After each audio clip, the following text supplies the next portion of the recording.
Buenos días, muy buenos días a todos los que estáis aquí y nos acompañan desde la Talent Tower de Manpower Group en Madrid. Buenos días a todos los que nos seguís en directo a través de Internet.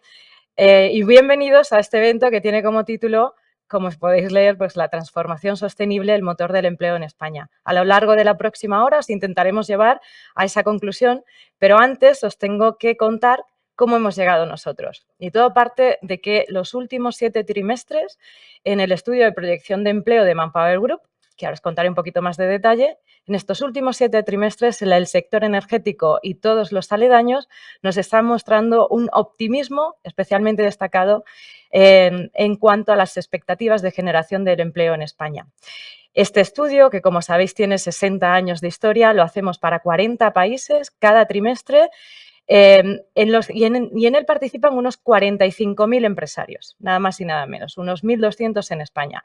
¿Qué les preguntamos? Sencillamente, ¿en el próximo trimestre tenéis intenciones de contratar o en el próximo trimestre tenéis intenciones de reducir vuestros equipos? Del neteo de esas dos preguntas nos sale un índice que llamamos de optimismo a la hora de enfrentar esos retos. A la vez, hacemos otro estudio, este anual, que se llama Desajuste de Talento y lo que viene a resolver son estas preguntas. ¿Qué problemas tenéis a la hora de cumplir esas expectativas de generación de empleo o de reducción de equipos? Con todo esto podemos crear un gran dato, un gran informe, perdónenme porque hay un pequeño ruido en la sala y me he desconcentrado, pero con todo esto extraemos una serie de conclusiones, una serie de índices que nos permiten ver cuáles son las preocupaciones y los movimientos que tienen los departamentos de recursos humanos, en concreto en España, pero también en el resto del mundo. Hoy analizaremos todo esto con sus protagonistas, con 4 directores de talento de recursos humanos de nuestro país, de los sectores directamente involucrados y afectados o incluso impulsores de esa transformación sostenible. Pero antes me vais a permitir que os cuente unos pequeños datos de de qué nos aborda en el estudio de proyección de empleo. ¿Habéis visto ya la agenda? Ya lo he visto, pues por aquí. Perfecto. En el segundo trimestre de 2024, para España, tenemos unas expectativas de generación de empleo de un 14%. Como os decía, esto viene del neteo entre las intenciones positivas de generación contra aquellos que tienen intenciones de reducir en algún momento. Este dato, aunque viéndolo con los datos justo inmediatamente después de la pandemia, podría ser conservador, sin embargo, casi duplica la media de los últimos 10 años en España. Esto es un dato muy positivo. Y es un dato impulsado fundamentalmente por la decisión de inversión que hay a nivel nacional y a nivel estructural y respaldada por todas las empresas. Este dato, además, y siendo positivo, se queda un poco en la capa baja de las expectativas europeas y, desde luego, por debajo de la media internacional. Pero hay que entenderlo en el contexto de países como Estados Unidos o India, que están muy por encima y que tradicionalmente y a lo largo de los 2 últimos años, incluso durante la pandemia, eran los grandes motores de generación de empleo a nivel internacional. Si tenéis más interés sobre este punto en concreto, por favor, visitad nuestra página web, manpowergroup.es, para descargar este dato que es muy interesante y que, como os decía, viene respaldado por todas las inversiones de los últimos trimestres y de los últimos años. Si profundizamos en sectores, como podéis ver aquí, y voy a dejar un poco al lado la tecnología porque sigue siendo reiteradamente en los últimos 3 años el motor verdaderamente de la intención de generación de empleo, aunque también tiene sus problemas, pero la tecnología es una excepción en este caso. Centrémonos en los 3 inmediatamente posteriores. Financiero inmobiliario, esto tiene que ver todas las profesiones que dan soporte a las estructuras de las compañías, pero también entendemos aquí banca e incluso el sector retail. No obstante, este sector en concreto suele fluctuar en la lista y en este ranking. En el segundo trimestre en España lo vemos en el segundo lugar, pero suele estar en un tercer o cuarto lugar. Y aparece la energía de suministros en tercer lugar. Esto sí que es peculiar porque tradicionalmente en los últimos trimestres, como os decía, suele estar en segundo lugar. Justo después de tecnología, a nadie se le escapa que la transición digital o la digitalización de la economía en los últimos 3 años ha sido un grandísimo motor Y estamos viendo, como os decía al inicio, que en los últimos 7 trimestres el sector energético en concreto y sus aledaños está incluso alternando ese primer puesto con el sector tecnológico, con todas las empresas tecnológicas. De esto en concreto hablaremos inmediatamente después con el director de talento de CEPSA, con Rafael Fernández, que nos acompaña para daros muchísimos más detalles. Quedaros con estos datos. Tecnología como un no-brainer, siempre ocurre, pero inmediatamente después financiero inmobiliario, energía y suministros. Tenemos por aquí, y haciendo un poco de guiño a quienes nos acompañan antes, también el sector de los bienes de consumo. Y aquí aparece especialmente atrás, aunque suele estar en mitad de la tabla, y la logística. Y esto sí que es una excepción. Este segundo trimestre en España es una excepción que logística esté en este penúltimo lugar. Ahora preguntaremos también por qué ocurre esto, precisamente porque entendemos que está muy condicionado con el periodo del año en el que hemos hecho esta encuesta.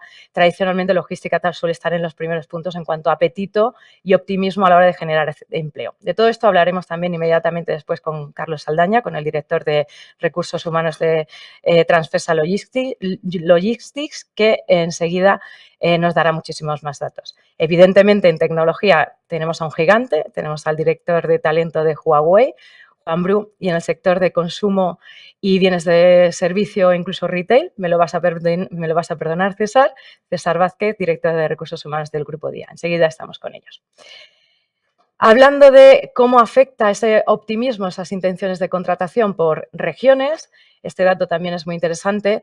Vemos que el optimismo es generalizado en el país, si bien se sitúa destacadamente en el marco mediterráneo de nuestro país. Si esto fuera un termómetro o casi el mapa del tiempo, pues veríamos que ese rojo en cuanto a intenciones de contratación, ese pico se sitúa fundamentalmente en Levante, en la zona sur y en la zona oeste de Cataluña, que para este análisis de proyecciones de empleo nosotros contemplamos también Baleares.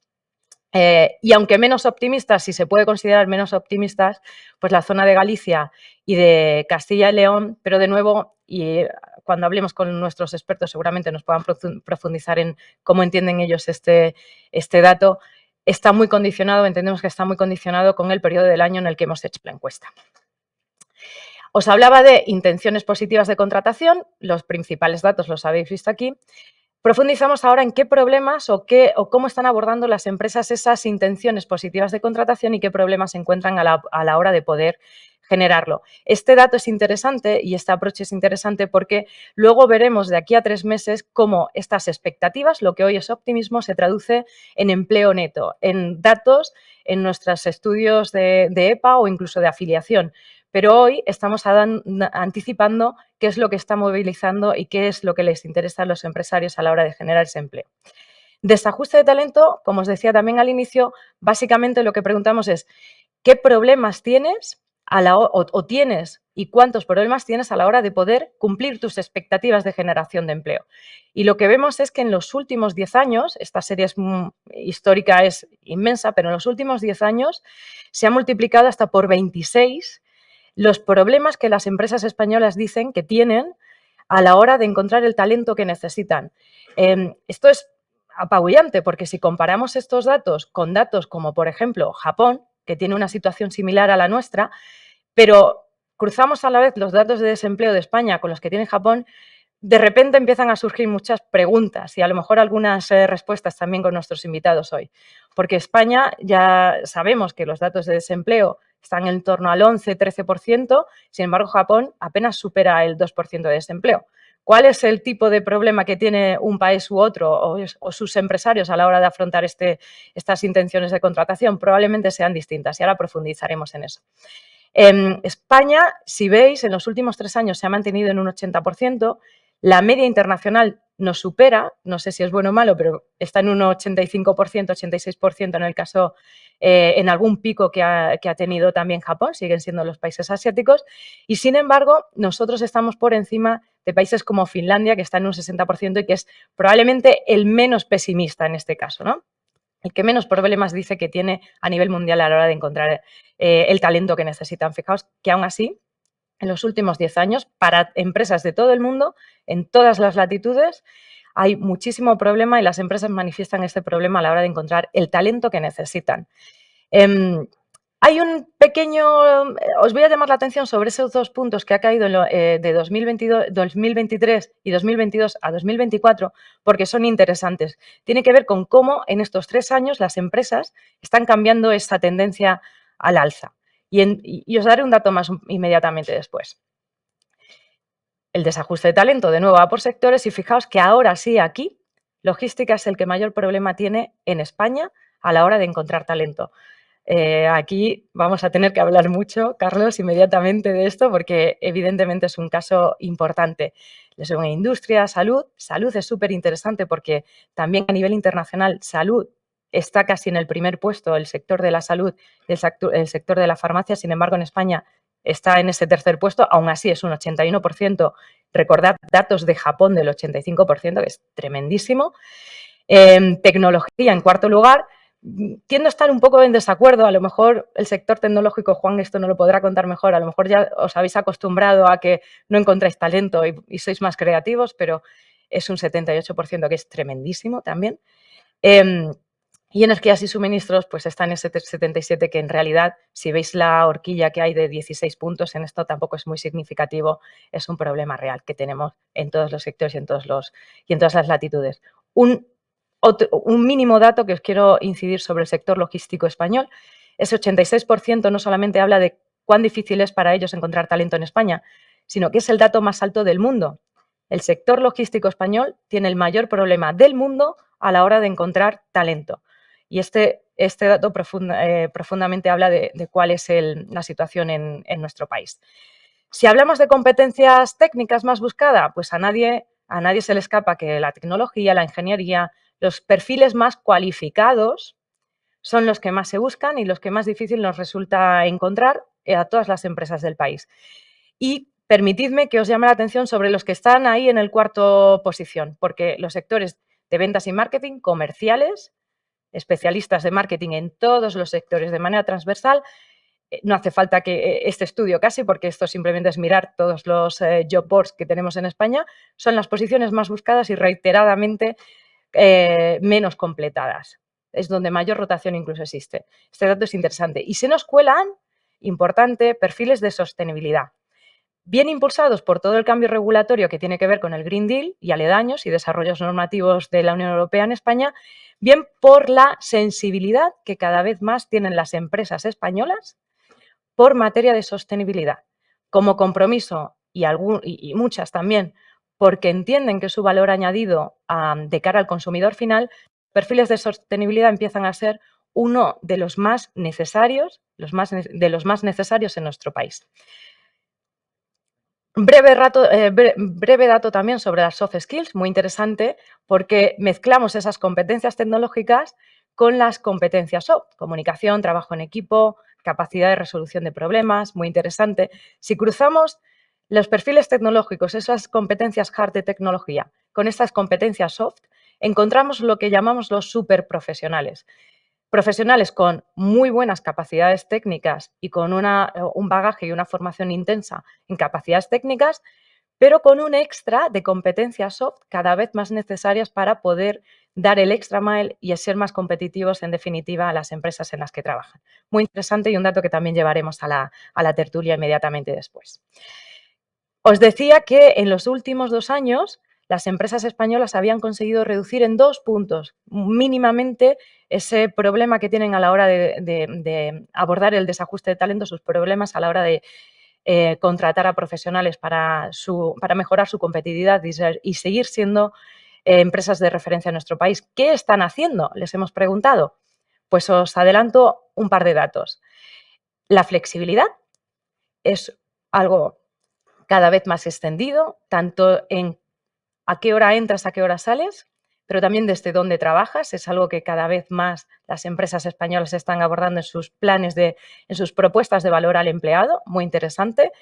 También están cuidando más a esos perfiles generadores de valor dentro de la compañía, aunque en el corto plazo no sean indispensables, pero son perfiles que generan valor para la compañía y prefieren mantenerlo. También están explorando nichos de talento infrautilizados, pero en otras palabras, de lo que estamos hablando es de buscar oportunidades en talento senior, muy interesante, en perfiles femeninos, que también es algo que profundamente las compañías españolas cada vez trabajan más, y en ser más atractivas también para el talento joven. Y sé que específicamente de este punto hablaremos bastante también con nuestros invitados hoy. Hay también cada vez mayor tendencia a la hora de incrementar salarios, en automatización de tareas, incluso en esto que llamamos el signing bonus, que son formas creativas también de atraer a talento de otros sectores, aunque no sean específicos de tu sector, pero lo que tienen son competencias reaplicables a tu sector. Y por último, el talento internacional. Y estoy segura de que las compañías que nos acompañan hoy podrán hablar mucho y extendido de esto. Os dejo aquí los datos, como os decía, todo esto lo podéis encontrar en nuestra página web, pero lo interesante hoy, de verdad, lo interesante es conocer qué hacen las compañías para abordar todos estos retos y si de verdad cumple esa previsión de optimismo que hemos anunciado al inicio, si de verdad ellas están viendo también ese optimismo en el corto y medio plazo. Para poder entrar en detalle, nada mejor que Rafael Fernández, director de talento de CEPSA, un conocido de la casa, pero aparte un excelente profesional, permíteme decírtelo, un placer trabajar contigo. Dejo este ratito para que nos cuentes cuál es el caso de CEPSA y cómo lo estáis abordando. Muchas gracias. Bien. Muchísimas gracias, María. Muchísimas gracias a Manpower Group, partner con el que estamos ya trabajando y nos ha acompañado en este ejercicio de la transición energética. En los próximos 20 minutos me gustaría pues, contaros cómo nosotros estamos acompañando desde la función de talento, la función de recursos humanos, cómo estamos acompañando la transformación del negocio, ¿no? Y para hacer he traído una presentación que precisamente hicimos este lunes en Abu Dhabi a uno de nuestros dueños, puesto que la compañía tiene dos fondos de inversión. Uno es Mubadala Investment Company, que es un fondo soberano emiratí, que es el mayoritario, y tenemos el grupo Carlyle, que es un fondo, un private equity americano, ¿no? Y entonces, bueno, pues también ellos ven nuestra transformación desde la parte de negocio, pero también desde la parte de human capital, entender qué estábamos haciendo, ¿no? Para empezar, os voy a poner, por situar un poco el business case del negocio que estamos haciendo, para que veáis un poco, bueno, CEPSA entiendo que lo conocéis, pero creo que es bueno entender dónde estamos y qué vamos a hacer. Por tanto, hay un vídeo. ¿Tengo que darle, creo? ¿Le doy yo? Ahora.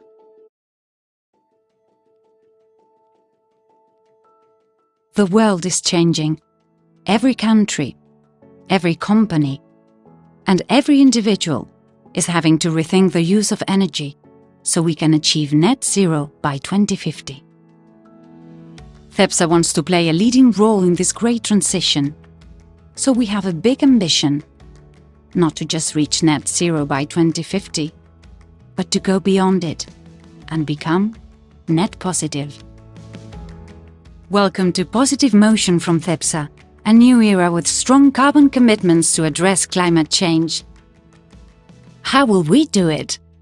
By transforming our traditional energy business into a sustainable mobility and energy ecosystem, driving customer mobility and road transport decarbonization, transforming our stations into digitally enabled ultra-convenience hubs and food destinations, and always by offering the best-in-class customer experience.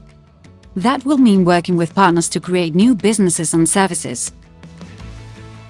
We will lead in hydrogen and biofuels, producing sustainable energy in vast quantities, so we can help decarbonize planes, heavy goods vehicles, and the world's shipping, and produce renewable energy mostly for our own use. To produce all this sustainable energy, we will transform our refineries into diversified energy parks. It will take huge investment, up to 8 billion euros, but by the end of the decade, most of our earnings will be sustainable. Our role is to lead, enabling customers and society to move towards net zero and beyond, creating a brighter future for all. Welcome to an era of change. Welcome to the era of positive motion from CEPSA. A comunicar el cambio de estrategia. Entonces, claramente es un cambio de estrategia que lo que pretende es que queremos liderar la transición energética a través de la producción básicamente de elementos que son nuestra ventaja competitiva, que son las moléculas verdes. Hablamos del hidrógeno verde, hablamos del biofuel, hablamos también del metanol verde, hablamos del amoníaco, todas estas moléculas verdes, que son una fuente fundamental de energía para aquellos sectores que necesitan descarbonizarse rápido. Entonces, fundamentalmente, estamos hablando de los sectores de transporte carretera, transporte marítimo, aviación. Todo este elemento, la industria en general necesita compromisos de sostenibilidad, los tenemos absolutamente todos, y para nosotros y nuestros accionistas han entendido que esa transición era posible desde una empresa que es Oil and Gas, que cubre toda la cadena de valor. Estábamos presentes en la parte del upstream, en refino, petroquímica y la venta de todos los productos derivados, a un cambio radical a una empresa que tiene que ser verde en un escenario de tiempo muy rápido, que es una de las características de este reto de la transición energética. Y que para nosotros está cambiando toda nuestra cadena de valor, porque está afectando el cambio a todo, ya lo habéis visto, desde las refinerías que se convierten en energy parks, es decir, es un cambio también del futuro. Ya no vamos solo a refinar productos que vienen hidrocarburos, sino otro tipo de materiales que nos llevan a una transición. La generación, por tanto, estamos también saliendo de ciertos negocios que no son tan consistentes con nuestra agenda verde, pues la parte del upstream, por ejemplo, también, lógicamente, y luego estamos creando nuevas divisiones de negocio enfocadas a la generación de hidrógeno, enfocadas a la acción de biofueles, la movilidad también, las 2.000 estaciones de servicio tienen todo un plan de electrificación para acompañar toda la parte de la movilidad eléctrica y evitar lo que está pasando, lo que pasó, ¿no?, en Semana Santa con todo el lío este de los cargadores. Por lo tanto, todo este cambio es un cambio radical que es importante no solo desde el punto de vista operacional, sino desde el punto de vista cultural, porque venimos de una compañía que es un referente en oil and gas, con unos principios de funcionamiento operacionales que buscan la eficiencia fundamentalmente, y aquí necesitamos rapidez, agilidad y trabajar de forma muy colaborativa, con lo cual el cambio no solo es cambio de negocio, sino también un cambio de mentalidades, ¿no? ¿Qué hicimos? Lo primero que cuando lanzamos nuestra estrategia en 2022 y hace 2 años, no solo es una estrategia de negocio, también es una estrategia social, porque lo que pretende la compañía es tener un impacto. O sea, ponemos el centro de nuestra estrategia en transformar la energía y la movilidad para entre todos hacer un planeta mejor. Ese es nuestro propósito. Aquí lo tenéis en inglés. Sí, insisto, la presentación venía de impactar a nuestros accionistas, pero lo que trabajamos un poco es el playbook de todas las transformaciones. Es decir, empezamos por la visión, para qué estamos en el mundo, nuestra estrategia y nuestro propósito. Y no es un propósito que queda bien, ¿no? También queda bien, pero el objetivo fundamental es que también es un vínculo, es un mensaje a nuestros empleados y a nuestros clientes, fundamentalmente. ¿Qué hicimos luego? Pues claro, cuando quieres bajar esto al territorio ya más de personas, tienes que hablar de comportamientos, porque no hay transformación si no hay comportamientos. Por lo tanto, ¿qué hicimos? Elaborar un set nuevo completo de valores. Son 5 valores, son fáciles de recordar, son los 5 dedos de una mano, que también es un mensaje que queríamos lanzar, y fundamentalmente hicimos un trabajo bottom-up con el comité de dirección donde involucramos a más de 3.000 empleados en este ejercicio, cómo es la compañía, cuáles eran aquellos comportamientos o principios de actuación que queríamos tener, que ayudaran al cambio de estrategia, y salieron 5 valores. El primero es: nos importan las personas, y esto es un elemento fundamental que ya existía en el modelo anterior, en la estrategia anterior, pero fundamental. El segundo, apasionamos a nuestros clientes, es la primera vez que la compañía pone en el centro también el mensaje del cliente, es fundamental.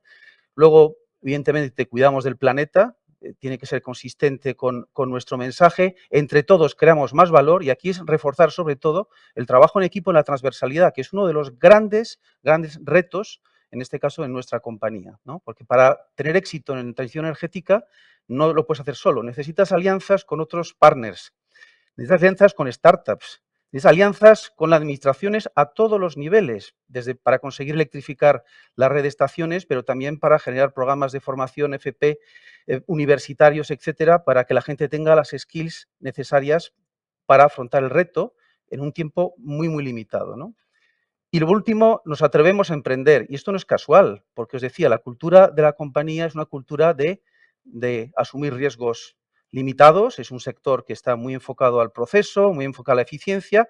Emprender implica cambio de mentalidades. Cada uno de los valores se declina en comportamientos, y lo que hemos hecho después de esto es, bueno, un gran ejercicio de comunicación. Os pongo también un pequeño...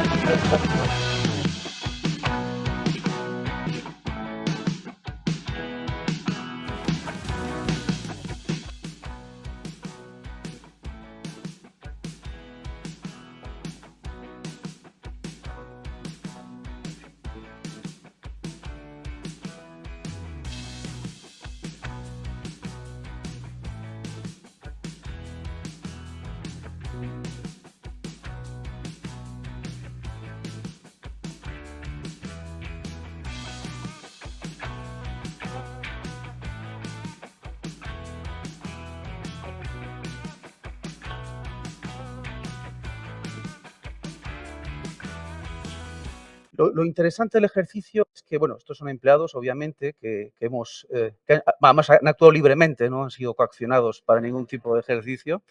En este tema, lo interesante es cuando llegó nuestro CEO en enero del 2022, la primera cosa que nos pidió a Recursos Humanos es: quiero ver los valores de la compañía, el CEO.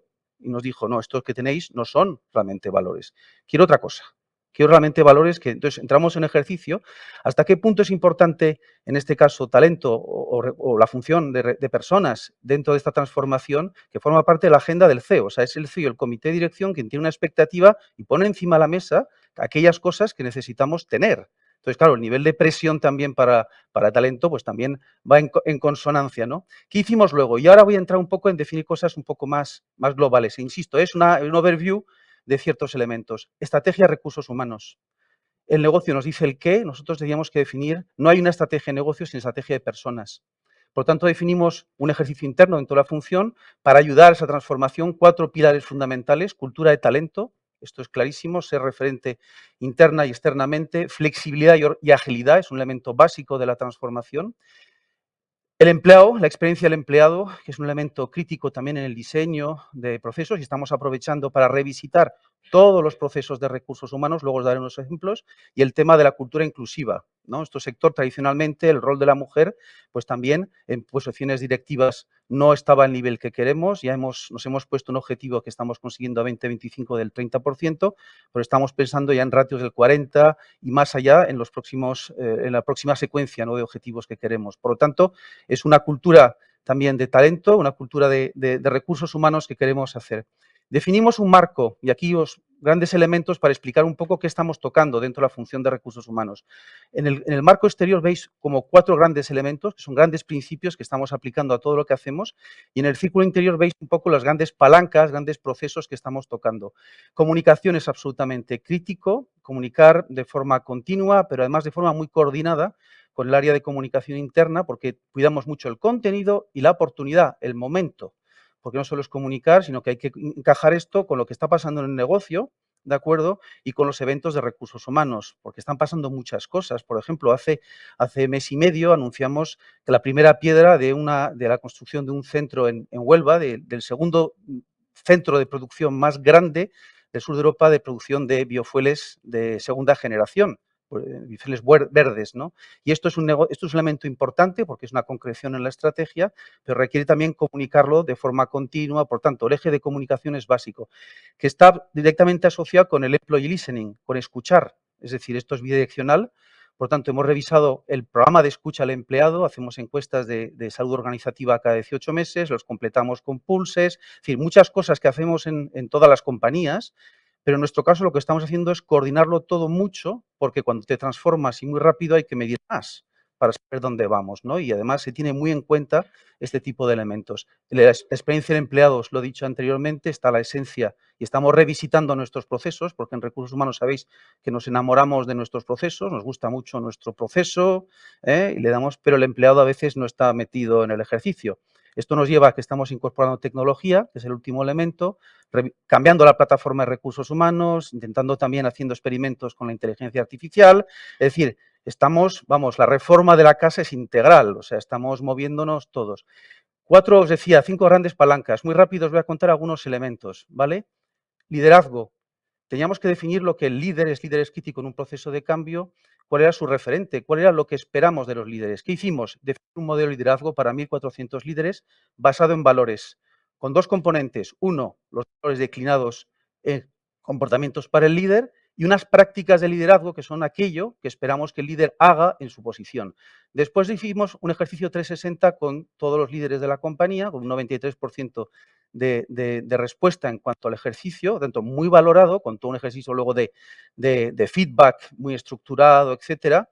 Y por último, pues toda la parte del desarrollo, porque una vez que tenemos la foto individual y colectiva de cómo son nuestros líderes y les decimos esto va bien, pero tienes que mejorar, también hemos generado una serie de programas, incluidos del comité. Lo que sucede es que abarca toda la cadena de valor, el comité y demás, para dar elementos necesarios para la transformación. Pero aquí no hemos hablado de grandes planteamientos de estrategia, hemos hablado de temas tan básicos como cómo tener conversaciones difíciles, cómo generar conflictos, cómo gestionar, ayudar a los empleados a gestionar mejor este proceso de incertidumbre. O sea, la gente al final, y por eso se llama emotion, lo que lo definimos, lo llamamos emotion journey, del juego de palabras con positive motion, porque va de emociones. Entonces, la particularidad es que era un programa muy, muy experiencial, muy basado en emociones, muy distinto quizás de otros programas que habíamos hecho en el pasado, donde hablamos de capacidades y lo que queríamos es que tuvieran otro tipo de elementos, ¿vale? ¿Qué hemos hecho con la parte de compensación organización? También estamos haciendo una estructura más ágil. Uno de los planteamientos que sale en las encuestas que hacemos de escucha es el tema de la carrera, ¿no? Aquí tenéis el pipeline, ¿no? La estructura de carrera, mucho metido dentro de los sistemas de convenio, personal excluido, donde hay grandes grupos, por ejemplo, de managers, donde tenemos jefes de departamento, más de 1000 personas. Esto no ayuda a tener una visibilidad de carrera y lo que estamos haciendo es gestionar también la estructura de evolución de las personas de forma más abierta, mucho más transparente, más objetiva, creando pues esto que también existe mucho en mercado, pero en nuestra casa no lo teníamos así, la carrera de experto y la carrera de manager, ¿no? Y haciéndolo mucho más transparente. Al final no son grandes, o sea, no hemos inventado la rueda, lo que hacemos es que todo sucede muy rápido y enfocado a acompañar el proceso de transformación, ¿no? ¿Qué estamos haciendo con el proceso de performance? Pues hemos tenido un proceso de performance muy enfocado también, pues oye, al rating de las personas, a la evaluación, a través de un sistema que teníamos una curva forzada que luego se convirtió en orientada, con impacto en la compensación. También hacíamos procesos de la Nine Box Matrix para identificar el potencial. Entonces, estos sistemas, que lo hemos funcionado y que funcionaban bien, nos hemos acostumbrado a hablar de personas, pero no estaba alineado realmente con el principio de la experiencia de empleado y el empleado en el centro. Entonces, uno de los mandatos ha sido cambiar el modelo de performance, lo estamos implementando ahora. Hemos un sistema que separa lo que es el ejercicio de performance y de potencial del ejercicio de compensación. Son dos elementos distintos que van a suceder en dos momentos distintos. El ejercicio de performance habla de las personas, de su desarrollo, de su contribución, de futuro, ¿de acuerdo? El modelo anterior hablábamos de lo que habías hecho, aquí hablamos de, oye, ¿cómo lo has hecho? Pero, ¿qué tienes que hacer? ¿De acuerdo? Evidentemente. Y luego, el tema de compensación, donde le vamos a dar mucho más empowerment al manager para que decida cómo distribuir su revisión salarial de bonos, etcétera, etcétera, lo cual genera también un cambio cultural importante. Antes el manager le gusta mucho estar detrás de los sistemas, ¿no? Y ahora va a tener que asumir la responsabilidad, lo cual también es muy positivo, pero implica también un proceso de gestión del cambio. Más cosas. El tema del desarrollo, y lo decía María, hay un reto fundamental cuando te transformas en el tema de los skills. Necesitamos capacidades y muy rápido. Entonces, ¿qué estamos haciendo? Por una parte, estamos incorporando personas que tienen las skills adecuadas para el negocio de la transición energética. Hemos incorporado más de 300 personas en la parte de biofueles y la parte de hidrógeno. Pero son perfiles muy especializados que no podemos tener en interno, que nos costaría demasiado también desarrollar en interno, y esto va de velocidad.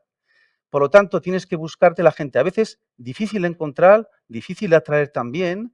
Igual tenemos que hacer un ejercicio también de ajuste, también interno, por lo tanto, mucho cambio. Gente que aporta mentalidades distintas, un cambio cultural distintas, formas de hacer distintas, que a veces también, pues bueno, fricciona con la forma de hacer en interno, ¿no? Y por otra parte, en interno, ¿qué estamos haciendo? Apostando fundamentalmente por dos cosas. La movilidad interna, que es un elemento crítico.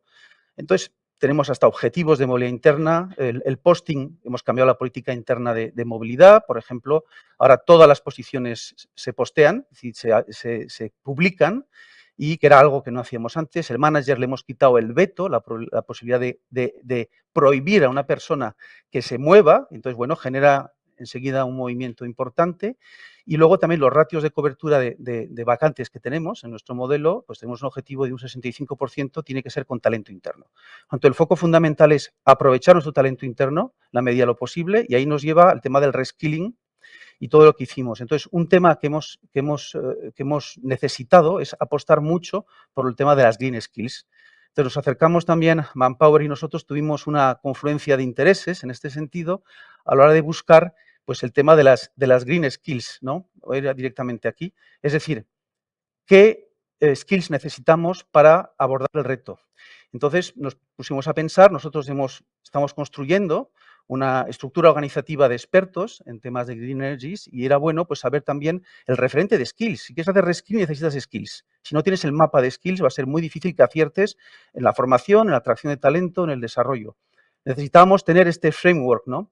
Entonces, lo que hicimos fue todo un proceso de trabajo de campo durante varios meses con Manpower para identificar las 60 skills técnicas que hemos identificado, que son las guías fundamentales para tener éxito en este. ¿Qué estamos haciendo ahora? Analizando los roles, asignando roles a skills, evaluando a los profesionales para desarrollar muy rápido este ejercicio de capacitación, ¿no? de reskilling, que llamamos moléculas verdes. Nos hemos estructurado en academias basadas en skills. También es todo un ejercicio enorme en la compañía, pasar de gestión por conocimientos a gestión por skills, identificar skills. Entonces, la Academia Verde, la Academia de Moléculas Verdes, el objetivo fundamental es dotar a los profesionales. Entonces, aprovechando que tenemos el Framework de Skills 1, que estamos buscando en mercado las mejores soluciones y best practices también con la ayuda de Manpower para dotar estas capacidades muy rápidas, ¿de acuerdo? Y montando todo un framework en torno a soluciones de desarrollo, tecnológicas, etcétera, que van enfocadas a las moléculas verdes, ¿no? Esto es el mundo en el que... Ecosistema. Nuestra ambición también es tener un ecosistema de aprendizaje abierto, es decir, una vez que nosotros tengamos rodado este modelo, acercarnos a nuestros partners, porque tenemos clientes que también tienen retos de descarbonización, que necesitan profesionales, a la administración. Estamos hablando con distintos ministerios, con secretarías, formación profesional y otros, porque estas skills que son fundamentales debieran estar en los programas de aquellas personas que están cursando FPs para dotar, en este caso, como hemos visto, el desajuste de talento. Y tiene que hacerse muy rápido, porque la oportunidad que tenemos, como dice nuestro CEO, es poner el producto muy rápido en el mercado. Y estamos hablando de 3 años, ¿eh? No estamos hablando de un framework de 10 o 15. Entonces, necesitamos ir muy rápido. ¿Qué más cosas estamos haciendo? El tema de las skills conductuales. Lo decía, es decir, en el estudio que hemos hecho, aparecía un 46,6% de esas skills a desarrollar a nivel europeo de aquí al 2040 son soft. Cuando nos acercamos al negocio y le preguntamos cuáles son las skills que necesitáis, nos dicen las técnicas, ok, la gestión del agua, vale, eso lo podemos desarrollar, ¿vale? Pero lo que pone el foco mucho es en el cambio de mentalidad y en aquello de que las personas tienen que hacer de forma distinta. Y estamos hablando de... Entonces hemos dibujado un mapa, partiendo de este estudio de campo y de otros estudios que teníamos, y nos hemos dotado de un mapa de skills, ¿no?, para ordenar las cosas, de tal forma que tenemos 5 grandes skills que van desde la capacidad de aprender, ability, emprendimiento, accountability, influencia e integración. La última es absolutamente crítico porque necesitamos trabajar de otra forma muy distinto en interno, mucho más rápido, más integrados, pero también con otros partners como startups, etc. Más cosas. El bienestar también es una parte fundamental en este ejercicio de transformación. Vamos enfocándonos a tener una propuesta distinta de valor al empleado. Estamos revisando nuestro employer branding, ¿de acuerdo? Entonces, todas las empresas estáis involucrados en esto, la salud mental, la salud física. En nuestro caso, es un elemento más que forma parte del portfolio y de la revisión que estamos haciendo de todos los procesos críticos, porque es fundamental también que nuestra propuesta de valor se ajuste a lo que esperan nuevos profesionales, gente que traemos del mercado y además que esté alineado con nuestra estrategia, como decía, que tiene un impacto social importante. Por tanto, y para concluir, o sea, nosotros es un journey lo que hemos empezado. Empezamos por la parte inicial, los valores, estamos atrayendo por valores, haciendo los procesos de selección por valores, los sistemas de performance incorporan los valores, temas de compensación, intentamos tener un modelo integrado, nos ocupamos mucho de los líderes. Abajo hemos cuidado mucho la parte de que crean en el mensaje, sobre todo del compromiso, no siempre es fácil, de la transición a estos nuevos roles, medimos, a veces nos cuesta mucho, ¿no? Determinado tipo depende de los ámbitos, no es nada fácil. Pero nuestro journey, y aquí veis un poco el mapa, que tiene por años, ¿no?, todos los productos, como nos suelen decir, y que estamos generando en el pipeline en un tiempo muy corto, sobre todo porque el proceso requiere mucha agilidad para acompañar todo el ejercicio de cambio. Así que muchísimas gracias. Esto es lo que le decimos a la gente cuando nos miran y también a nuestra propia gente, porque con todo lo que estamos haciendo de forma acelerada, pues tenemos Al menos estar tranquilo. orientados, ¿no? Muchísimas gracias. Espera, déjame. Gracias, Rafa. Gracias por la generosidad, por compartir todo el caso. Yo personalmente muy pocas veces había visto tan de dentro una estrategia de recursos humanos tan detallada y tan... Gracias por ser tan generoso. Espero que también hayamos cogido ideas todos los que estamos hoy aquí y los que nos ven, porque nuestra idea, al menos la ambición de Manpower Group, es poder generar este grupo de personas que hablan a personas sobre cómo gestionar a personas y cómo esa transformación al inicio, el titular ese que os daba al inicio de la sesión de cómo la transformación sostenible está siendo un motor de generación de empleo, pero también de cambio. Y lo que nos ha contado hace un segundo Rafa es un buen ejemplo de eso. Y muy generoso, además, contándonos cómo lo está haciendo la propia CEPSA. Así que buscaremos más oportunidades también de conocer por dentro. Gracias de nuevo. Llega el tiempo y llega el momento de invitar a a tres, perdón, porque la cuarta soy yo y yo no cuento, yo solamente modero, así que perdonadme, para invitar a la mesa a 3 expertos para que nos cuenten también ellos cómo están viendo esta transformación sostenible de ellos hacia afuera, pero también de ellos hacia adentro. Así que permitidme invitar a César Vázquez, director de Recursos Humanos del Grupo Día, perdón compañero, a Juan Bru, buenos días de nuevo, Cepsa. Sí, por favor, coged asiento. Juan Bru, director de talento de Huawei, y Carlos Saldaña, que es el director de Recursos Humanos y Sostenibilidad Transversal Logistics. Nos ha dejado poco tiempo Rafa, pero me voy a comer tiempo de la gente que nos está viendo y de la gente que está aquí. Yo creo que merece la pena, ¿verdad? Os agradezco mucho que estéis los tres. Vamos a dar titulares prácticamente, pero me gustaría abordar parte de esta transformación sostenible que estamos hablando con vosotros e invitaros ya de paso a que uno de los siguientes a dar departamentos más en detalle, pues que seáis vosotros, sería un placer para nosotros. Pero bueno, la primera pregunta es inevitable. ¿Qué hacen 3 hombres como vosotros en una mesa con solo una mujer? ¿Qué está pasando en vuestras áreas y en el sector, en esta transformación sostenible para que en esta mesa solamente haya una mujer? ¿Qué está pasando? Pues Sí, te toca. no sé. ¿Deberías? A ver. Sí, no está encendido.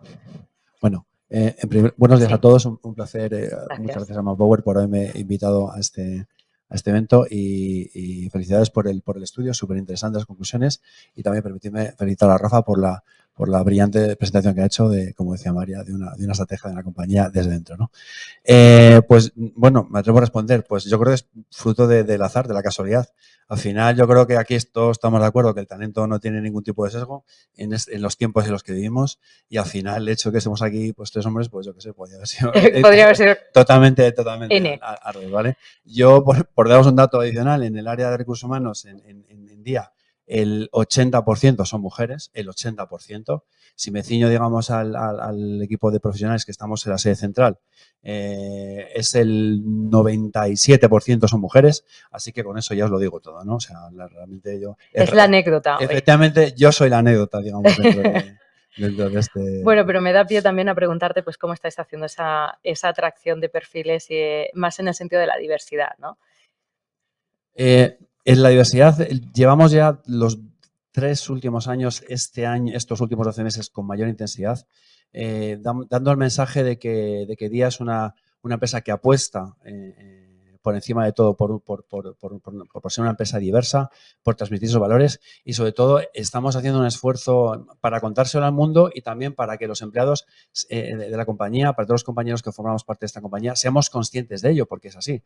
Cuando realmente en la encuesta de clima que hacemos todos los años, una de las preguntas que hacemos siempre y que no queremos cambiar es simplemente si ellos consideran que están dentro de un entorno diverso, y el 85% de respuestas son favorables. Buenísimo. Quiere decir eso que la percepción de nuestros propios empleados es que están trabajando en una empresa diversa desde sus múltiples ejes, sus múltiples perspectivas, ¿no? De origen, de género, de generación. Estamos trabajando mucho también la diversidad intergeneracional.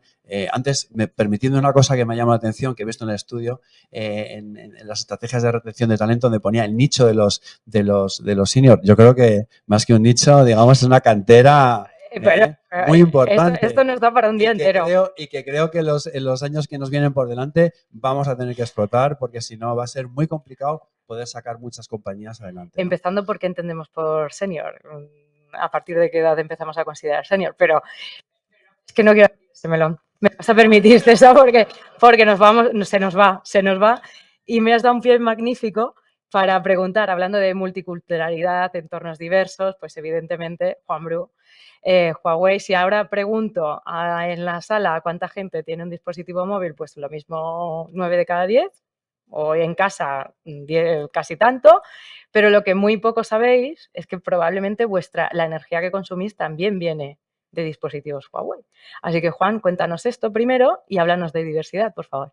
Pues bueno, respecto a la primera pregunta, efectivamente nosotros tenemos una unidad que es la de Digital Power, que tiene 3 negocios. El primero y más importante es somos fabricantes de inversores solares y de baterías. De hecho, somos el primer fabricante del mundo y el primer fabricante de España. Y la verdad es que es una unidad que empezamos a montar en España hace 3, 4 años y el crecimiento ha sido exponencial, con todas las dificultades de talento que conlleva. Que ahora contaremos. Y la verdad es que es muy interesante y poco a poco, sobre todo la parte de autoconsumo de los paneles fotovoltaicos, por las políticas del gobierno han tenido un boom en los últimos años y sí que también se nos ha posicionado allí, de la misma manera que también tenemos una pata de cargadores para vehículos eléctricos que también está creciendo mucho. Y que no fallan en Semana Santa. Los nuestros no. No, hombre, ahí estoy completamente de acuerdo. Al final es una transformación que la sociedad tiene que afrontar y la tenemos que hacer de manera conjunta, cada uno de los actores en los diferentes roles que tengamos, ¿no? Muchas gracias por esa pequeña intro. Es que todo lo que contáis pues nos va a llevar mucho tiempo poder profundizar, pero vamos a intentar por lo menos dar los principales titulares para los que nos acompañan aquí. En toda esta cadena, nunca mejor dicho, pues aparece la cadena logística y de transporte y tenemos la suerte de tener un perfil con doble sombrero. Carlos Saldaña, nuestro director de Recursos Humanos y también de Sostenibilidad de Transfesa Logistics. Y sé que hay mucho reto en materia de diversidad específicamente en el sector logístico, pero es que además por alusiones y por todo lo que hemos visto justo en la introducción, tú tienes aquí mucha plancha. Sí, Carlos. Bueno, buenos días a todos. Rafael, lo primero, me ha encantado. Enhorabuena, supongo que vas a estar entretenido una temporadita, o sea que...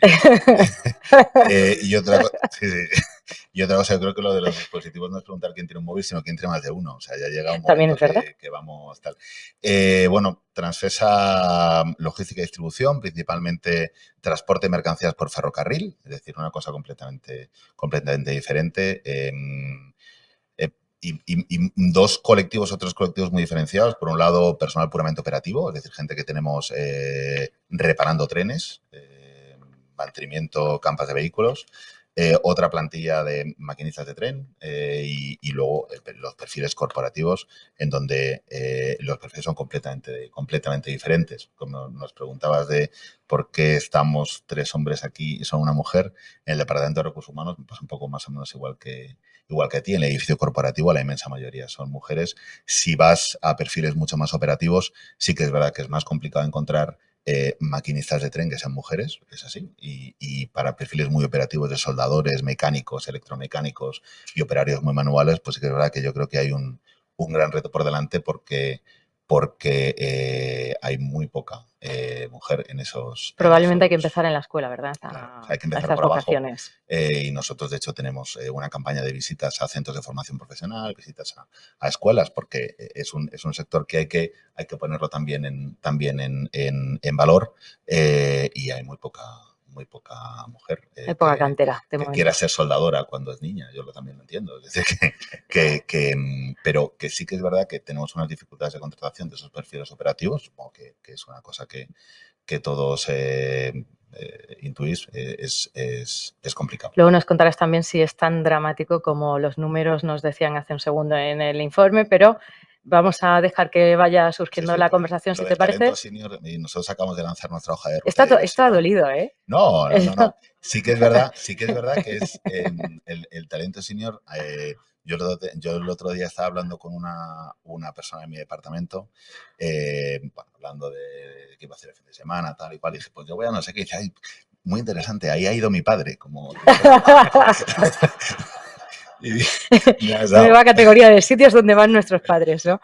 Bueno, permitidme que empiece, Juan, voy a aprovechar porque teniéndote a ti y aparte porque entendemos, y así lo intentaba enunciar en la primera parte de la discusión, que hay hay bastante paralelismo en lo que ha sido la transición o la digitalización de toda la economía en los últimos años con lo que estamos viendo en lo que hemos marcado que va a ocurrir en 6 años si pensamos en la Agenda 2030, pero en 20 en el Big Deal, en el Green Deal, entre la transición digital o la transformación digital y la transición energética o transformación sostenible, como lo queramos llamar en cualquiera de sus versiones. Vemos gran paralelismo, incluso un multiplicador, ¿no? De ahora por el efecto acelerado, con la diferencia de que aquí tenemos un marco legal y una imposición legal de que tiene que ocurrir y que está todo, no solamente Europa, sino todo el mundo volcado en esto. Esto, al hilo también de lo que decía Rafa hace un segundo, pues implica una gran transformación en nuestras propias casas. Así que voy a empezar por ti. ¿Cómo estáis haciendo esa transformación? ¿Cómo lo estáis liderando también desde el área que tú lideras para que el cambio que requiere la casa luego confluya y desemboque en un cambio también a nivel consumidor? Pues, a ver, lo primero, desde un punto de vista de visión y de cultura corporativa. Es importante que la cultura corporativa estén alineados con esta nueva hoja de ruta. Al final, en nuestra propia piel estamos viviendo, nuestros orígenes son puros de telecomunicaciones, de hecho nuestro convenio es el del metal, con eso te digo todo. Y somos, muy actual. Por eso te digo. Entonces, pues somos el primer fabricante de redes del mundo. Pasamos de eso a, ahora mismo estamos fabricando coches eléctricos, cargadores eléctricos, inversores, estamos en cloud, estamos en inteligencia artificial, por tanto es una evolución muy, muy, muy marcada. Desde formación continuada tanto en soft como en hard, y siempre desde el punto de vista interno. Si nos vamos a nuestro papel y nuestra contribución en los mercados donde operamos, nosotros, tanto la transformación digital como ahora la transformación más energética, lo que entendemos es que está basada en dos pilares. Uno siempre es la tecnología y la segunda son las personas que hacen que esa transformación sea viable. Y respecto a las personas, creemos que hay un gap muy, muy fuerte en cuanto a las skills necesarias. Entonces, nosotros ahora mismo tenemos toda nuestra energía en cuanto a responsabilidad social corporativa está centrada en educación, en el Spain Huawei Academy, centrado en poder dotar a la sociedad de todos los skills de diferentes niveles, desde iniciación a experto, que haga viable de una manera egoísta, generar profesionales en el tiempo de ventana que decía mi compañero, necesario para que las compañías podamos seguir operando. Yo no sé si va a pasar me imagino que sí, la verdad, en energía lo que ha pasado en tecnología. En tecnología lo que ha pasado, a mí siempre me gusta contarlo, es que tecnología ha dejado de ser un sector para convertirse en un canal. Es decir, desde un punto de vista de talento, yo históricamente competía, pueden ser incluso mis clientes, con un Telefónica, con un Cisco, con un HP, por conseguir estos ingenieros. Pero es que ahora mismo una compañía como Inditex tiene más ingenieros en España que yo. Lo mismo que BBVA, que Santander, que las energéticas. Entiendo que los perfiles del ecosistema de sostenibilidad van a vivir una experiencia similar. Entonces es que no va a haber suficientes. Entonces la educación y el rol de las compañías y la colaboración público-privada va a ser fundamental. Te acabas de cargar todo el argumento de la sesión porque lo acabas de denunciar completamente, pero no pasa nada porque vamos a retomar desde aquí y voy a lanzar la pregunta a César. César, vosotros también estáis haciendo un gran proceso de digitalización, el tipo de consumo y de consumidor que somos ahora no tiene nada que ver con el que éramos hace 10 años. ¿Cómo está el Grupo Día afrontando también este punto de inflexión o acelerador, si queremos, sostenible, multiplicado con lo que ya anunciaba también Juan con la digitalización? ¿Cómo estáis afrontando internamente esta evolución? Bien, en el plano de sostenibilidad, pues aprovecho para contar que dentro del propósito de Grupo Día, que es estar cada día más cerca, se ha elaborado un plan de sostenibilidad con 7 ejes, dentro de los cuales está, pues, evidentemente, todo el tema, todo lo que tiene que ver con la componente medioambiental, como podría ser de otra manera, porque aunque el sector donde operamos son los supermercados, también el impacto que generamos a la sociedad, que siempre nuestro objetivo es generar un impacto positivo en aquellas comunidades donde estamos presentes, ¿vale? A lo largo de todo el territorio. Los barrios. Efectivamente. Me encanta, sí. Eso es. Entonces, dentro de ese ámbito, pues estamos implementando políticas de ahorro energético, consumo de energías limpias, etc, etc. También, digamos, eso se trasluce, digamos, a la hora de captar talento. Cada vez más los profesionales que se compran en las compañías creo que miran mucho dentro de los propósitos de esas compañías donde tienen interés, si realmente cuál es la política que se ha desplegado en ese sentido de la sostenibilidad. Y a partir de ahí, pues bueno, nosotros los perfiles con los que trabajamos, podéis entender, el 85% son perfiles operativos, que son las personas que tenemos en las tiendas y las plataformas logísticas. Bueno, para que os hagáis una idea, os doy el número. Actualmente en España hay 14.000 empleados directos que contrata Día España, y luego si sumamos la red de franquicias, que son 1.600 franquicias, estimamos que hay otras 8.000 personas. Es decir, al Solo final, en España. Efectivamente, el impacto en empleo directo son los Magnífico. 22.000 empleados Mayúsculo. en España, más Sí. todo el empleado indirecto que generamos con proveedores, de bienes de consumo, de servicios, etc, etc. La logística también está muy presente. También sufrimos, por ejemplo, el déficit de talento en las empresas logísticas, porque como no hay conductores, por ejemplo, pues muchas veces nos cuesta mucho trabajo incrementar la cartera de proveedores, porque precisamente ellos no pueden crecer porque no tienen conductores. Bien, nosotros, dicho esto, este porcentaje de perfil operativo, en el resto, y ¿dónde tenemos ese gap de talento principalmente? Como tú antes lo comentabas, en el área de desarrollo del e-commerce. Estamos en los últimos años, hemos hecho crecer mucho toda la parte de la venta online. Esto nos ha obligado o sea, hemos tenido que incorporar a serie profesionales con conocimientos muy específicos en todo lo que es este área, y la verdad que ha sido un ejercicio bastante complicado, ¿no? Realmente no hay muchos profesionales, y incluso hemos tenido que recurrir a buscar fuera de España. Porque operáis e-commerce desde España para todos los países en los que operáis. Cada país, digamos, España tiene su propio, tiene su equipo de e-commerce, Argentina tiene suyo propio, digamos que lo tenéis localizado. Localizado en cada uno de los países. Digamos que es el área funcional donde más trabajo nos ha costado encontrar profesionales. Por poneros ejemplos también, otras áreas, nos cuesta mucho, por ejemplo, encontrar técnicos de prevención de riesgos laborales, nos cuesta mucho encontrar, depende de qué perfiles, para el área de control de gestión, para el área financiera, es decir, para el área de procurement o compras indirectas.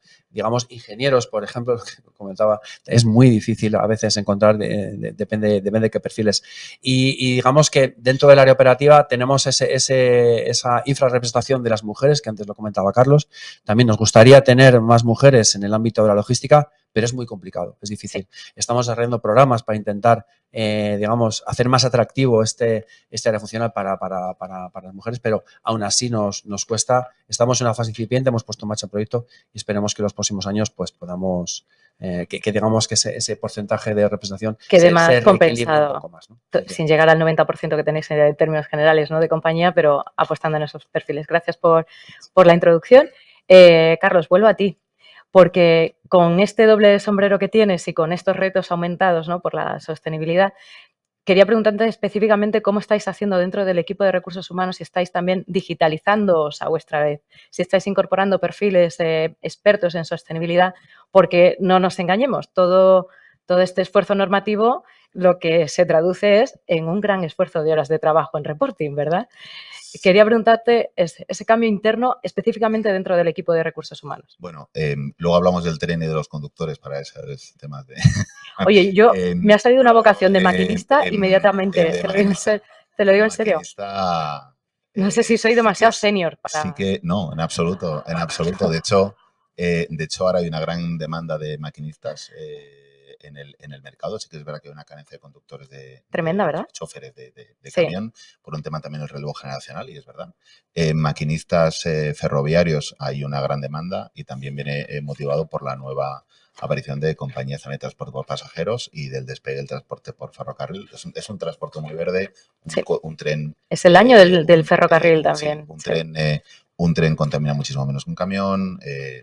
Yendo a lo que tú me preguntabas, el área de sostenibilidad entra dentro de recursos humanos. fue, bueno, pues un reto que tuvimos de poner en marcha el área de medio ambiente. Ahora ya nadie la llama medio ambiente, se llama sostenibilidad. Hemos evolucionado mucho, es decir, ya hemos definido la estrategia ESG, la aprobó el Consejo de Administración de la compañía, la estamos poniendo en marcha. Somos la primera empresa logística española certificada como de residuo cero. Tenemos un sistema integral de gestión de calidad, medio ambiente y prevención, residuo cero y eficiencia energética, que depende también del área de recursos humanos. Y efectivamente, con toda la normativa que viene, la normativa CSRD, todo el tema de, nosotros ahora estamos muy metidos en tema de los objetivos basados en ciencia, los SBTIs, todo el tema de la diligencia de vida, cadena de valor, todo ese tipo de cosas implica que hayamos hecho un esfuerzo en dos vías. Primero, en tener muy controlados los datos que tenemos. Nosotros calculamos la huella de carbono en los tres niveles. Eso implica tener muy controlado el dato para poder calcular exactamente cuál es la huella de carbono que están dejando nuestros clientes, que eso es importante porque no nos lo piden. Tenemos que participar también en muchísimas encuestas internacionales, por ejemplo, EcoVadis, somos medalla de oro de EcoVadis, y eso también, desde un punto de vista de negocio, es importante y completamente de acuerdo con lo que decías tú, Rafael, antes de que no hay estrategia de negocios sin estrategia de personas. Exacto. La estrategia de personas por aquí ha pasado en realmente la pata de sostenibilidad, ponerla en marcha. Con lo cual hemos tenido que ajustar mucho al dato, hacer un trabajo muy importante con las líneas de negocio para que nos dieran datos y nosotros poderles aportar valor, y luego revisitar y digitalizar muchísimos procesos precisamente para estar preparado a todas las obligaciones de reporting que vienen desde fuera, que es muy, muy importante, sobre todo un cambio de mentalidad y un cambio cultural de que tanto la gente de recursos humanos, sobre todo el área de sostenibilidad, y la gente de negocio cambian el chip y empiezan a pensar de una forma diferente. ¿Cuánto cuesta hacer ese cambio de chip? Estamos entre amigos. Cuesta, pues muchos cafés. 3 kilos. Pero cuesta porque al final recursos humanos tiene que ser un motor del cambio, un generador del cambio. Entonces, para eso tienes que entender muy bien el negocio, tienes que estar muy cerca del negocio y tienes que realmente influir mucho en el negocio vía las personas. Entonces, Sí. Empieza por nosotros mismos y por cambiar la mentalidad, pero vamos. Es una buena oportunidad quizá también muy... para volver a demostrar el valor que tiene el equipo de recursos humanos en ese crecimiento competitivo de las empresas. Y es muy divertido, además. Muy bien. Porque un poco sí nos gusta, nos va la marcha. Es entretenido. Es entretenido. Gracias por este comentario. Vuelvo a Juan. Antes, para retomar esa idea que antes te he dejado a medias, que era esta colaboración público-privada y cómo cuando no existe el talento, pues lo creo o busco el engranaje para que exista, ¿no? También enunciaba algo Rafa antes en la exposición de cómo conseguimos que también la rueda gubernamental empiece a funcionar en el sentido que necesitamos, ¿no? Me gustaría que nos contaras un poco más de esos proyectos, tanto a nivel local como internacional, por esta parte de empresa global que sois. ¿Cómo estáis construyendo esa colaboración público-privada o incluso privada-privada? A ver, al final nosotros lo trabajamos desde diferentes ámbitos. La idea es enfocarnos en tres áreas. Uno es en el desarrollo de technical skills o digital skills, and green skills. Una segunda pata en el desarrollo de talento dentro del sector tecnológico y del sector de energía, y una tercera vía más en la digitalización del propio sector educativo, por la vertiente que tenemos de fabricante de tecnología. Entonces, con esas hojas de ruta, lo que hacemos es, hemos pivotado sobre diferentes partners. Un primer partner con el que empezamos a desarrollar una colaboración muy marcada fue con el Ministerio de Trabajo, en concreto con Fundae. Y ahí hemos trabajado en diferentes proyectos. Fuimos una de las primeras empresas que colaboraron con ellos en el proyecto de Digitalízate, que aportábamos de manera gratuita. La primera versión fuimos como 8 compañías, las que te estás imaginando, pues Amazon, Google, nosotros y HP, etcétera, IBM, pues formación en Digital Skills. Eso fue la primera versión, y yo creo que ahora están como por 80 compañías. Entonces, al final, yo creo que el hecho de que las primeras grandes compañías tecnológicas participáramos, pues abrió ese melón, ¿no? Ahora mismo estamos trabajando también y queremos lanzar con ellos, Dios mediante este año, vamos a lanzar 1000 becas en concreto de inteligencia artificial para formar a todo lo que es este reskilling, lo que hablábamos. O sea, entendemos que hay muchísimo... La realidad es que más o menos hay como 200.000 vacantes en tecnología que no se cubren en Europa. De manera sostenida. De manera sostenida. Sí. Entonces, las carreras STEM, en vez de crecer, están decreciendo. Es decir, cada vez hay menos chicos que estudian carreras, que estudian carreras STEM. Por supuesto, el tema de la mujer ya es dramático, porque más o menos depende qué ingeniería, pero si te vas a las generales no superan un 12%. Entonces, es imposible, o sea, no se va a cubrir, o sea, el mercado de ingenieros no va a cubrir lo que se necesita. El otro día hablaba con el Colegio de Ingenieros y me decían que se generaban en España 400 ingenieros al año de telecomunicaciones. China genera 1 millón. Ya.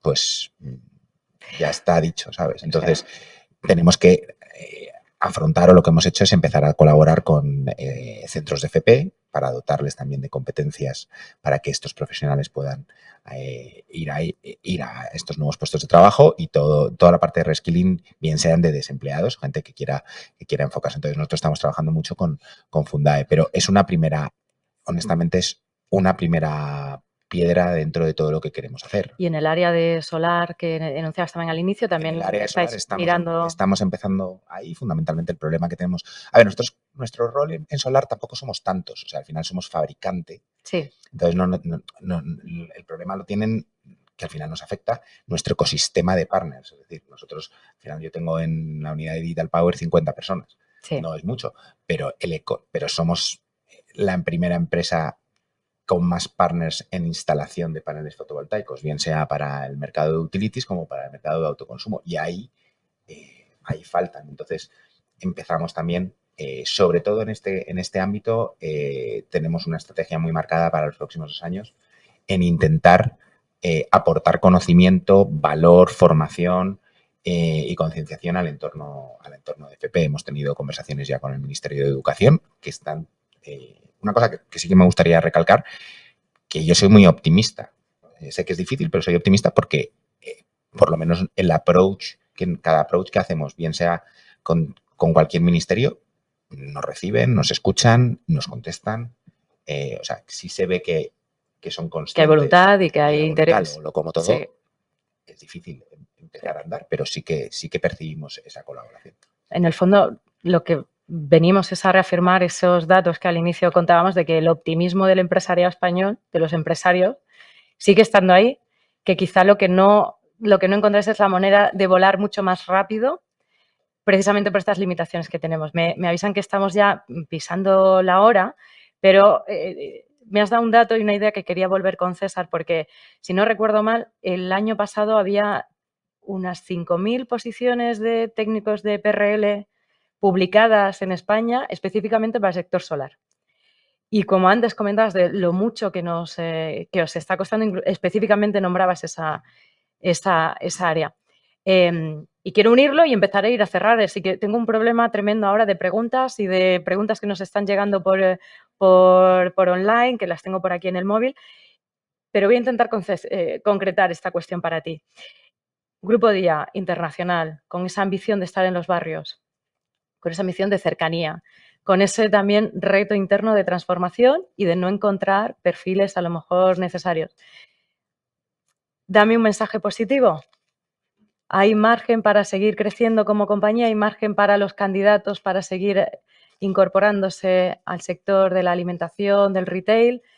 ¿Tenéis iniciativas en todos los países también para poder hacer ese cambio de mindset y empezar a traer el talento que se necesita en esas posiciones estratégicas? ¿Cómo lo estáis viendo vosotros? ¿Cómo lo estáis abordando? Bueno, bien, es que al final tenemos que hacerlo de una forma u otra. Es decir, al final una cosa es que sea complicado incorporar profesionales, otra cosa es que al final nos busquemos las herramientas o los mecanismos para poder incorporarlos.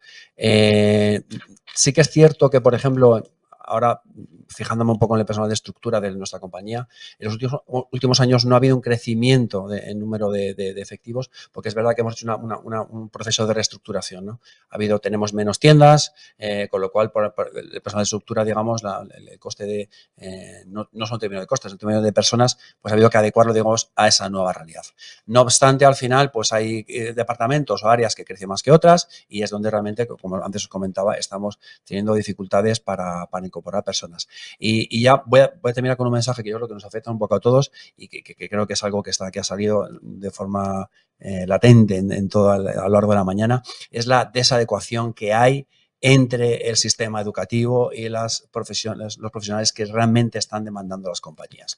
Yo creo que es algún problema que hay que abordar cuanto antes sea posible, porque realmente si no nos vamos a generar un problema de colapso, ya lo estamos generando. Hay muchas compañías que no pueden crecer porque no encuentran los profesionales para incorporar sus áreas. Esa es la realidad que estamos viendo ahora mismo y probablemente, quizá, no lo sé, no será necesario, depende de hacer qué tareas, siempre recurrir a un ingeniero. Probablemente habrá titulaciones que habrá que redefinir, que habrá que poner encima de la mesa, donde poder capacitar a esas personas que realmente serán las profesionales capacitados para ocupar esas posiciones que hagan que las empresas puedan seguir con su... Uno de los datos que nos dan las empresas también a la hora de abordar este desajuste de talento, aunque ha pasado un poco desapercibido, es precisamente bajar las expectativas.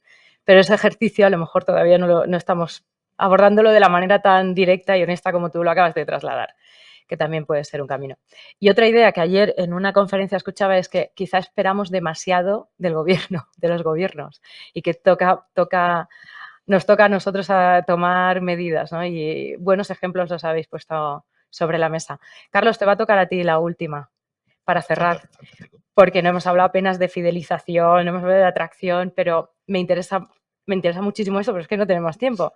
Así que, como ejemplo, por sector señalado, si queréis, en todos los datos que hemos hablado, incluso el resto de la mesa también ha señalado como tus problemas son problemas que acaban, o el problema de tu sector se acaba trasladando al resto de la cadena.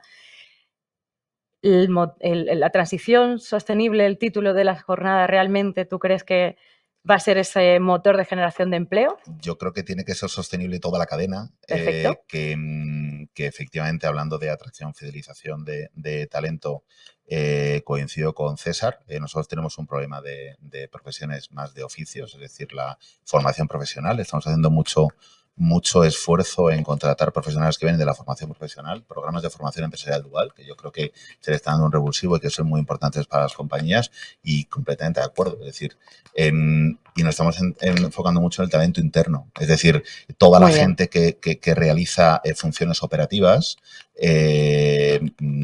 estamos haciendo programas específicos para desarrollarles, que vayan creciendo y sobre todo que aprendan el negocio de la gente con más experiencia. Somos una empresa que acabamos de cumplir 85 años, tenemos varias generaciones ya viviendo entre nosotros y estamos haciendo programas de formación de gente joven a cargo de gente de mentoring interno. Claro. Y eso está dando buen resultado porque además ves que tienes una carrera y tienes un futuro. Vamos, coincido con todo lo que habéis dicho de la problemática que hay, sobre todo en mi caso, más en oficios. Que específicamente. Sí. Faltan quizás escuelas de oficios. Esto nos da también esto da para otra hora. Pero me voy a quedar con la idea justo con la que enunciabas, y con esto ya cerramos la sesión por ahora, aunque podemos seguir charlando. Y es esa idea de economía circular aplicada al talento.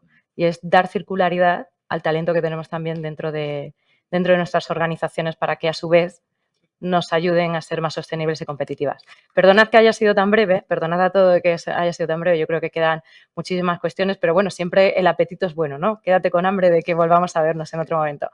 Gracias a todos por acompañarnos hoy, gracias a nuestros invitados, gracias Rafa también. Nos vemos en la siguiente. Un placer. Gracias.